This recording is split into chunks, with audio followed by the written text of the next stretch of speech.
Ya, pemirsa, pembelajaran tatap muka terbatas dengan kapasitas 100% mulai dilaksanakan sekolah di Kabupaten Bangli. Kegiatan pembelajaran diikuti antusias oleh para siswa.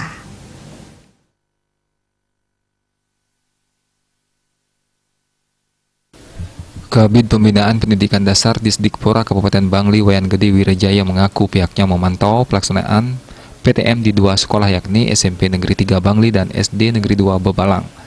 Berdasarkan pantauannya, pelaksanaan PTM 100% di dua sekolah itu berjalan lancar, sementara di sekolah lainnya pihaknya mengaku belum ada menerima laporan terkait hambatan yang dialami.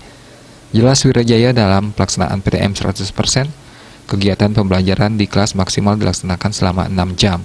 Setelah kegiatan pembelajaran selesai, siswa diarahkan langsung pulang untuk mencegah terjadinya kerumunan.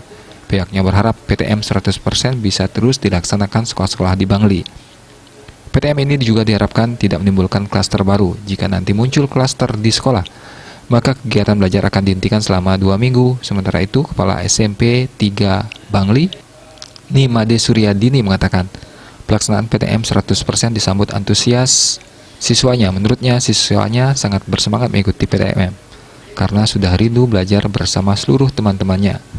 Kepala SMP Negeri 2 Bangli, Ida Bagus Wardana terpisah, juga mengatakan PTM 100% hari pertama berjalan lancar.